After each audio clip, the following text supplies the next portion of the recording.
Finalmente, a revisão da vida toda passou pelo STF. E a tese que defendia esse direito para os aposentados foi vitoriosa. Então, hoje é dia de comemorar, pois a justiça foi feita para você que é aposentado e até mesmo para você que recebe pensão por morte. Pois pode ser que você tenha direito a uma revisional que aumente de forma significativa os seus rendimentos. O meu nome é Rafael, você está assistindo ao canal Cidadão Curioso e hoje aqui você vai entender como essa revisão funciona, se você tem direito a ela e como fazer o pedido.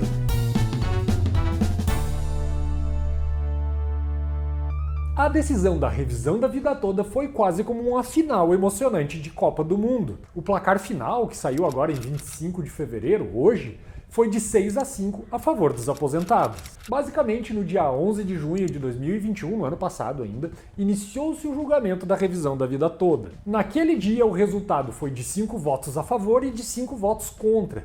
Eis que no momento do último voto do ministro Alexandre de Moraes ele pediu vistas. É como se ele tivesse pedido para levar o processo para ler em casa, pois ele ainda não tinha certeza de como é que ele iria votar. Bom, o voto dele foi registrado em plenário às 0 horas do dia 25 de fevereiro de 2022, hoje, né? E o voto do ministro Alexandre de Moraes foi favorável para os aposentados. Nas palavras dele, trata-se mais uma vez de reconhecimento do direito ao cálculo mais vantajoso para o segurado, dentre as opções possíveis de período de base de cálculo desde que preenchidos os demais requisitos para a concessão da prestação. E é com base nessa decisão que você vai entender se tem direito ou não à revisão, se ela é vantajosa e como pedir. Como sempre, tudo dividido em tópicos. Primeiro, os fundamentos da revisão da vida toda, depois você vai entender se a revisão da vida toda é vantajosa para você e por último você vai saber se pode pedir ela e como deverá proceder para fazer o pedido. Como funciona a revisão da vida toda?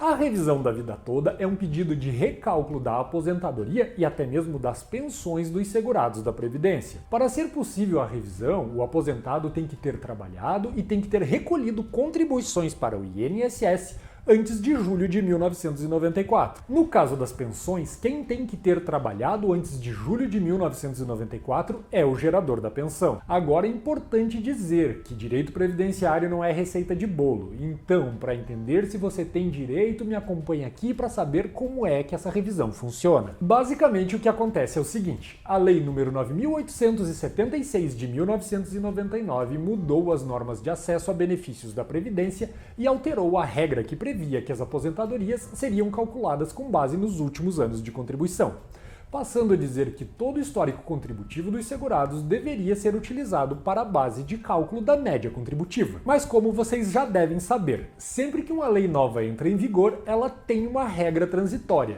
que é feita para amenizar o susto. Sabe, como aconteceu no caso da reforma da Previdência, em que a idade mínima para aposentadoria aumentou, mas não tudo de uma vez só.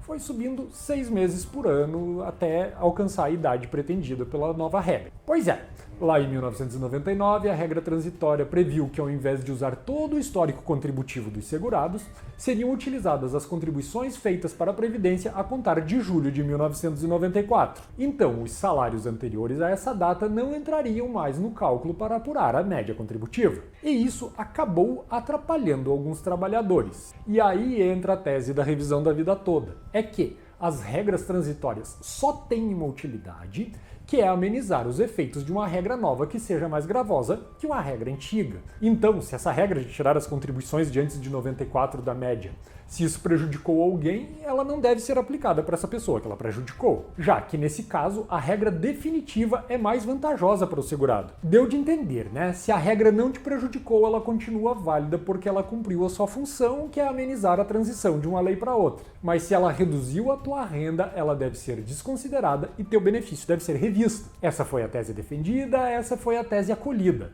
Agora, no próximo tópico, vamos entender se essa regra é vantajosa para você ou não. Saiba se a revisão é vantajosa para você.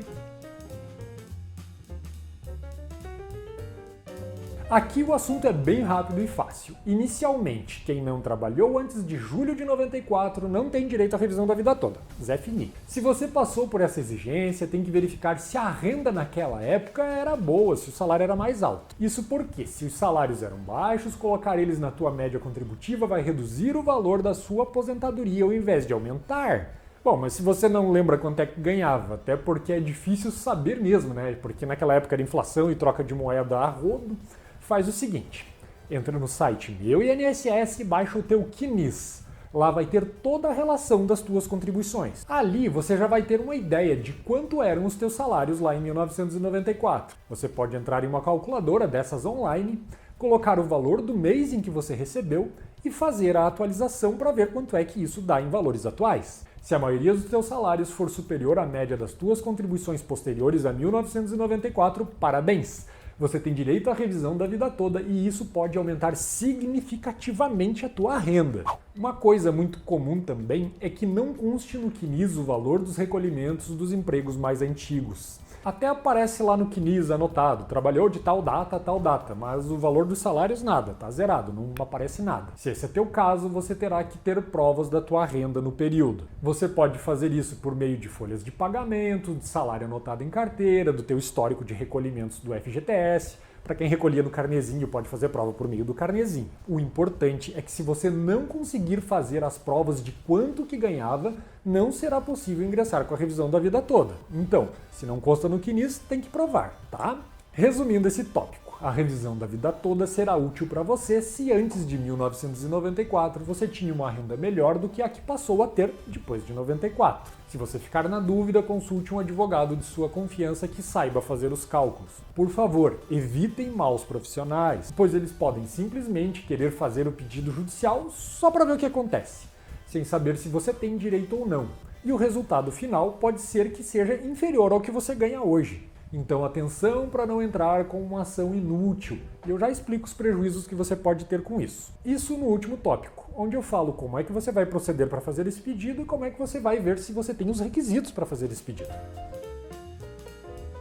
Quais os requisitos e como pedir a revisão da vida toda?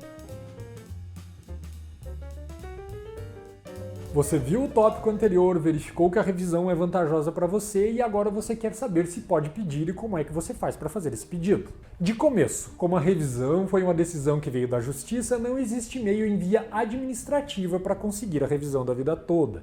Então não vai ser possível fazer o pedido diretamente no INSS. Logo, a ação terá que ser feita em via judicial. O prazo para propor a revisão é de 10 anos a contar de quando você começou a receber o seu benefício. Foi isso que o STJ decidiu por meio do tema repetitivo número 975. E atenção para alguns detalhes dessa contagem de tempo. Ele inicia no primeiro dia do mês seguinte ao qual você começou a receber o teu benefício. Para você entender, se teu benefício foi concedido no mês de maio de 2012, mas você só começou a receber em junho de 2012, o teu direito de fazer ação prescreve em 1º de julho de 2022. Então, é até essa data máxima que você tem o direito de entrar com a ação. Para quem recebe pensão por morte derivada de aposentadoria, o prazo é de 10 anos também a contar da concessão da aposentadoria que gerou a pensão, e não da data da concessão da pensão. Como eu já comentei, somente quem trabalhou e recolheu antes de 1994 deve requerer a revisão da vida toda. Agora mais alguns detalhes. Mesmo que nos juizados especiais seja possível promover a ação sem um advogado, vou ser sincero que isso não é recomendado. Aliás, só faça essa ação com um advogado especialista em direito previdenciário e que conheça muito bem o tema, que saiba de cálculos e já tenha experiência na área. Se trata de uma ação complexa que quem propor tem que saber direitinho o que está fazendo, pois em via judicial você terá direito a receber a diferença de salários dos últimos 5 anos. E isso pode dar bastante dinheiro, mas se o advogado errar a alçada, você pode ficar com o teu pedido limitado a um determinado valor. Vamos pôr isso na prática para vocês entenderem do que eu estou falando. Os juizados especiais federais têm como limite do valor da causa 60 salários mínimos. Processos que têm valor superior a esse devem correr pelo rito ordinário, fora dos juizados especiais. Se por acaso, na data da propositura da ação, o valor da causa superar 60 salários mínimos e por um erro de cálculo ele for ajuizado num juizado especial, lá na frente, na hora de receber os atrasados, pode ser que você só consiga receber até o teto dos juizados especiais, que é de 60 salários mínimos. O que passar disso,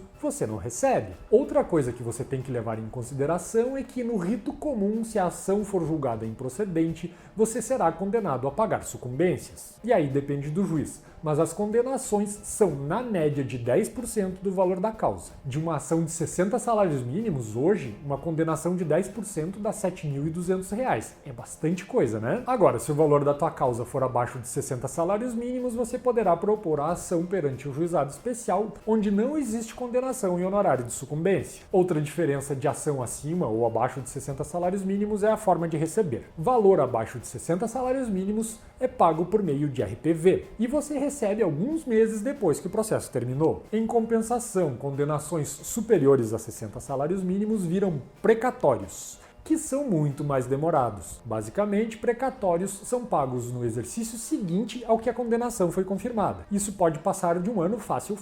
Bom, esse era o vídeo relâmpago de hoje. Caso tenham dúvidas, podem entrar em contato conosco por meio da nossa página do escritório, redivoquinóadvocacia.com.br. Lá tem o nosso contato. Um grande abraço e até mais!